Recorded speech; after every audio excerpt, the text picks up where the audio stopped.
Well, if you're like me and you love mangoes and your kids love mangoes, and every time you put a mango on the dinner table, your kids devour that thing like a bunch of baby birds eating their first earthworm, then eventually you end up figuring out, I can grow these on my own. I don't have to buy these mango trees because these things aren't cheap. I paid like $600 for this thing. I think it was 600, 650, something like that. Coconut cream. Here's a carry. Bought this as a 15-gallon. I think it was $350, something like that. Not cheap. Here's an 015. Bought this as a 15-gallon, another $350. I think I got 5 of these on the property right now. 5 times $350. Starts to add up a little bit. This is my newest one in the ground. You can see it's not fully acclimated to our desert soil, but it's doing pretty good. I think it's going to come along.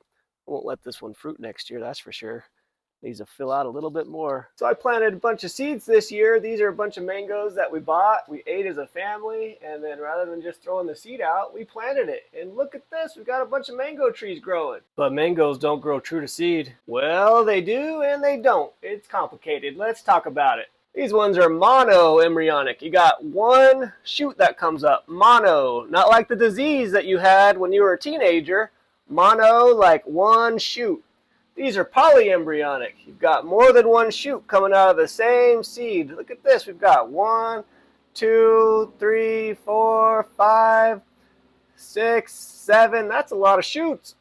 All right, now we're not going to go into polyembryonic varieties entirely in this video because that deserves a whole video of its own. But what we are going to talk about is polyembryonic varieties. Basically what's going on is out of all these shoots right here, some of these shoots will be exact clones of the mother tree. And some of these shoots will not be clones. They'll be a cross between the mama tree and the daddy tree. But the only real way to know which one is the clone and which one is the cross is to grow it out, let it fruit, and try it. So that's what I'm going to do. I'm going to separate these guys today. I'm going to grow them all out in their own individual pots.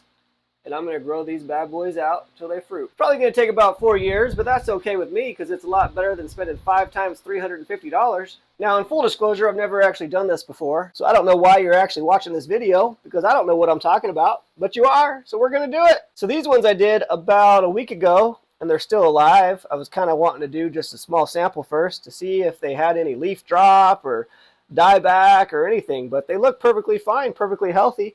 Can't even tell I separated them. So let's go ahead and do some more. So it's actually pretty simple. Just take your tag out, put that to the side so you don't forget which variety it is. You're going to loosen up your dirt a little bit. Start pouring it out. Turn it upside down, give it a little tap. A little tap-taparoo. And pull it out.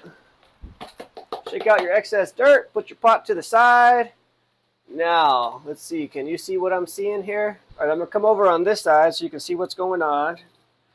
So here's our root ball, and here's our 2 stems. And basically what you want to do is just gently pull them apart. And kind of wiggle it, kind of shake it. You want to try to do it gently. You don't want to tear any roots. They will eventually come. Take your time. Try to preserve as much soil on the roots as you can so you don't shock it. And voila! Now we have 2 mango trees. This is Pina Colada, polyembryonic variety. I'm going to put a list of all the polyembryonic varieties that I'm aware of in the description of the video. If you know of any others, put them down in the comments. I'd like to make a really big list. So anyone wanting to buy some polyembryonic varieties can look at the list and just look for those varieties. Look at how healthy these roots look. Man, that's beautiful. That's why you got to be using this soil. If you don't know what this is, you got to check out my video on potting soil. This is good stuff. All right, we're going to switch over to this tub here. We're going to start filling it up with some soil. Go ahead and put your little bit in. Pat it down. Get tree number 1. Put it in. Now this is a good time to go ahead and get your level correct. Basically your level is going to be, you don't want to bury it too deep. You don't want soil coming all the way up over here. You want your roots covered, but the very top of the root ball you'd actually like to have it exposed.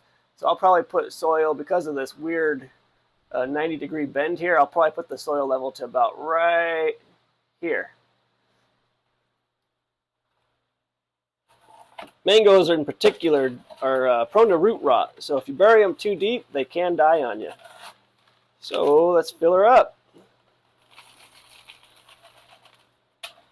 Shake it down.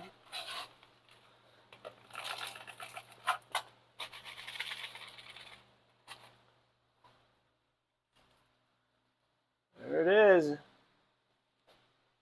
Put just a touch more in there because I think when I water it, it's going to make that settle. All right, there's my root ball. There's my tree. Now I got to tag it. Okay, here's the finished product. 2, not 1, but 2 Pina Colada mango trees. Hopefully one of these is going to be a clone.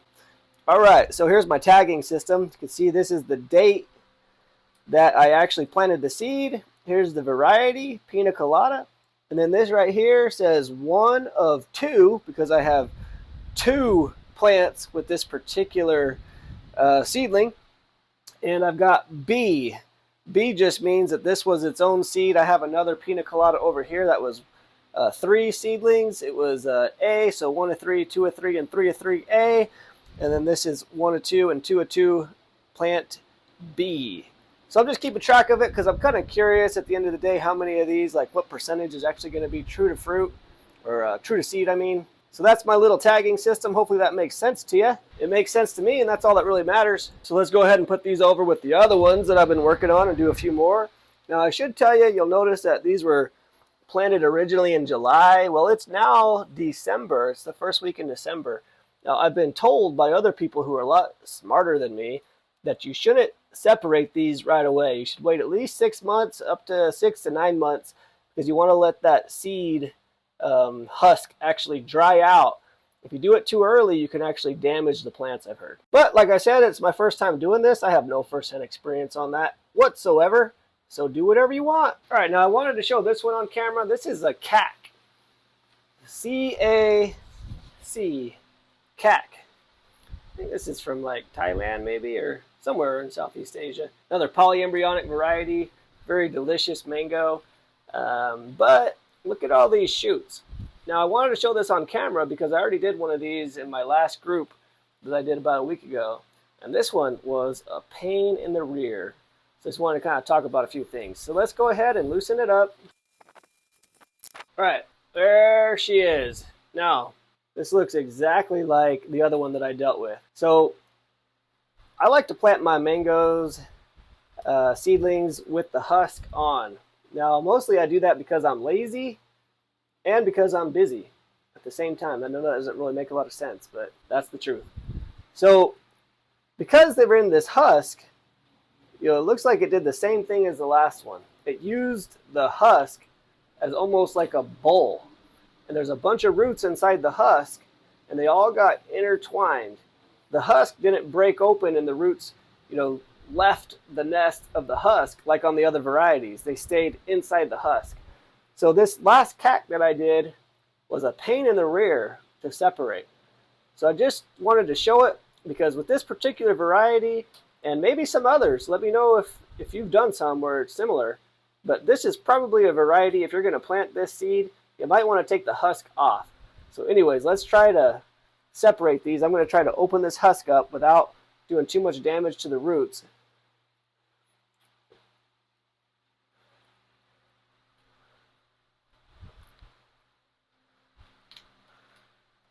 So it's actually coming a little bit easier than my last one. I'm going to try to pull these out of the husk. Oh, this is way easier. That last one was a nightmare compared to this. All right, hopefully they separate. You can kind of see the bowl shape where all the roots just grew into the interior of the husk. Well, one of them already separated. Look at that cute little guy. So cute. All right, I'm going to put him aside because I'm going to lose him. All right, gently just start pulling them apart. Don't be forceful. Don't tear any roots. You don't want to tear roots. Okay, there's a bunch of intertangled mess. So hopefully I can start with these outside ones. Get some of these to break free. Come on, come on, come on, come on. Oh, so close.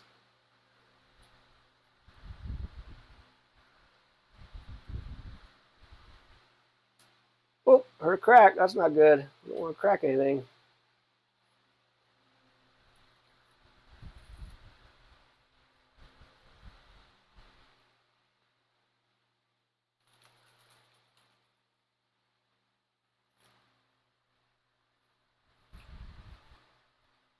This one is so close. Come on. Give it up, buddy. You know you want to go to your new home.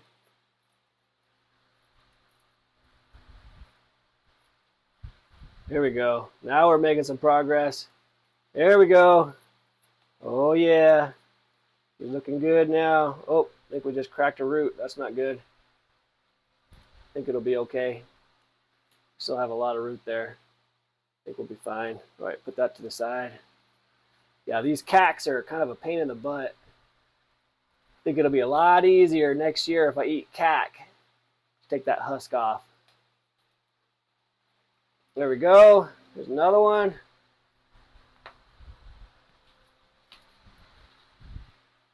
All right, what do we have? 3 more? 4 more? There we go. There's another one. Oh, there's 2 down there, actually. Yeah, look at that. Where does one start and the other begin? This one's cracked. I think I broke that one, guys. I'm going to sacrifice this guy for this one. This one still has the roots. That one was just hanging on with basically nothing, so hopefully that wasn't my clone. Lesson learned. Take off the husk. You won't lose any. All right, this is the same thing. They both grow into one. They are fused right there. I don't think I can separate those without causing damage. So we may just leave it. Oh, maybe that worked. What is that called when they graft at the roots? You know, underground, they graft themselves together. What's that called? I don't know. But here we go. This is what we've got. 1, 2, 3, 4, 5, 6. And then we lost one. We had to sacrifice one. So that one seed, we had potentially 7, but we ended up with 6. All right, I'm going to pot these guys up. Now, the last thing I want to tell you, in case you weren't already aware, is you should be using a moist soil, not soaking wet, but moist. And you're going to want to water these in when you're done potting them up. You want to make sure you get out any air gaps. That's kind of why you saw me tapping the pot down, trying to get all that soil to settle to the bottom. Doing this number, trying to get it to settle. Get out all the air gaps. And then when you're done with this, you don't want to put these out in extreme cold, and you don't want to put them out in extreme heat. You might even want to bring them in your house. I have a greenhouse, so that's fine. But if you didn't have a greenhouse, you might want to keep them indoors for a while. And then you basically just want to, let them have a nice little vacation for about 2 or 3 weeks. And then the last thing you ought to know is don't put these in any direct sunlight. If you put them in direct sunlight after the roots were manipulated, it may end up causing some damage. You may lose the tree. So just let them take a nice little vacation for a couple weeks, and it should be good. All right, guys, that's a wrap. So hopefully you enjoyed the video, and I'm going to go ahead and finish the rest of these. I got like probably 10 more to do. But go ahead, and if you have any tips, leave them down below. And if you know of any polyembryonic varieties of mangoes that I forgot in my list, please type them into the comments, because I've been making this master list for like 2 to 3 years. Every time I hear of a new polyembryonic variety, I put it on my list. And I'd love to have like the official list of all the polyembryonic varieties known to man. I'd love to have that list. So if you can think of any, just put them down below. I live in the Phoenix, Arizona area, and polyembryonic varieties have quite a few pros. There's pros and cons to everything, but there's a lot of pros. Obviously, the one is that you don't have to graft it. You could potentially get a fruit or a tree that's true to seed as the original parent plant without having to graft it. There's also some other pros as well, which we're not going to go into in this video because it'll be like 20 minutes, but we'll talk about it in a later video. Alright guys, I'm going to finish up. Thanks for watching. Talk to you guys later.